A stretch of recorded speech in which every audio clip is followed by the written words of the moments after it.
Greetings everyone. This is my preliminary video for the Vietnam Travel Study course that I am calling Backtracking the Carbon Frontier.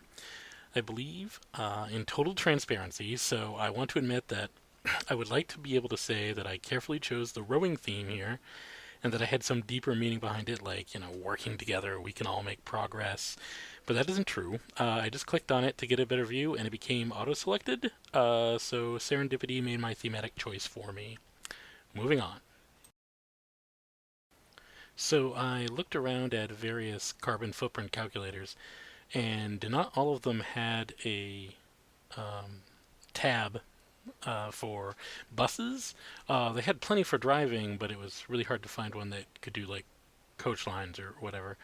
So I decided to go with what is apparently the web's leading carbon footprint calculator, a carbon footprint calculator. So I decided the first step was the first step and went to Google Maps, the arbiter of all geographical information, to find out what the distance was between the Portland Transportation Center and Boston's Logan International Airport. And that came out to roughly 104 miles.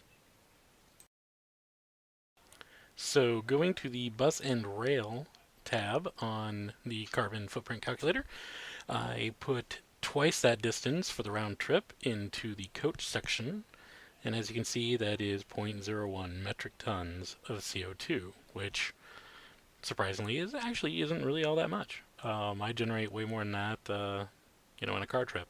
So apparently traveling by bus is a more carbon efficient way to travel. One of the things I really came to like about this particular footprint calculator was that I could do this trip, and with the via optional section here, I could put in our layover. So, because it has to calculate depending on how many times you take off and land, because more is used, more fuel is used when you do those things. I also use the radiative forcing, which is just sort of to make sure that I'm doing the largest footprint that I can possibly do to cover all my bases. So I put that in as the first leg of our flight and did it round trip just so I wouldn't have to do it twice. Next, I did the much shorter flight from Ho Chi Minh City up to Da Nang that we're going to take. And again, I did it round trip. And again, I added the radiative forcing just for the heck of it. So here you can see that the total flight footprint was 5.23 metric tons of CO2 emissions, which I'm not exactly sure how this all measures out, but that seems like an awful lot of CO2. So here's hoping that I can do something to reduce that looking further down the line. Alright, so the total comes out to 5.24 metric tons for the trip. Just for the travel. And as you can see, that my tiny little Cro-Magnon foot is about the size of the heel of the country average, but still sizably larger than the hoof print of the world target, or whatever that's supposed to be. So let's see what I can do to make that even smaller. Here I decided to go to a different website to calculate my home emissions.